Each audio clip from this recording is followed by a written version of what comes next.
Maulang araw po sa ating lahat. Shoutout muna sa ating kasama si Inspector Edel Jan Costales. Salamat sa napakagandang memorandum no na shinare mo. Ito po ay tungkol sa memorandum ng PNP SOSYA no, ang PNP CSG o Civil Security Group tungkol sa laxity of private security professionals na inilabas po at na-post na rin po sa social media no, sa Facebook. Isang memorandum advisory po ang nilabas bilang babala at paalaala sa lahat po ng private security professionals o PSPs matapos ang isang seryosong insidente po ng pagkawala ng baril ng gwardiya habang ito po ay natutulog sa kanyang duty. Ayon po sa ulat, naganap ang naturang insidente noong nakaraang pong Nobyembre 3, taong kasalukuyan sa isang condominium po sa Malate, Maynila. At ayon din po sa CCTV footage, may 20 lalaki ang nakita umanong palihim na lumapit sa pwesto ng gwardiya at kinuha ang kanyang service firearms na nakalagay lamang sa drawer ng kanyang podium at ito po ay hindi nakalak. Sa CCTV po ay makikita ang gwardiya na tulog noon habang naka-duty.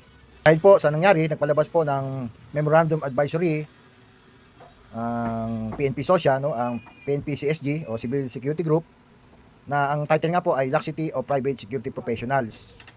Para paalalahanan po ang mga agency, ang mga gwardiya, sa nasabing memo ay binigyang diin ang pamunuan, ang mga sumusunod na batayan, ang Implementing Rules and Regulation ng Republic Act 11917 o ang Private Security Services Industry Act.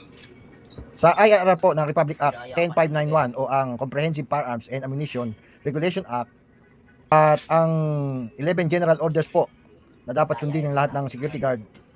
Nilinaw po ng memorandum na ang nasabing pangyayari ay malinaw na bunga ng kawalan ng alertness at disiplina sa hanay ng isang security personnel, bagay na nagdulot ng pagkawala ng kanyang armas na dapat ay mahigpit na inaalagaan habang naka-duty.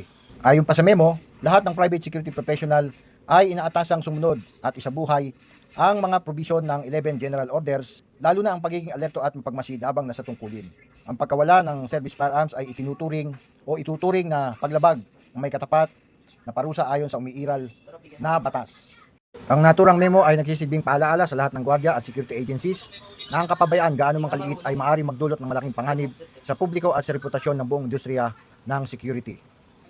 Ang memo ay iniutos na ipakalat sa malawak na paraan sa lahat ng security agencies, detachment commanders at security guards sa buong bansa para sa kalaman, pagsunod at mahigpit na implementasyon. Muli, ito po ay isang paalala na ang disiplina at alertness ay pangunahing sandata ng bawat private security professional. Isang pagkukulang lamang ay maaaring magdulot ng panganib, kaya't ang pagbabantay ay dapat laging sineseryoso, maingat at tapat sa tungkulin.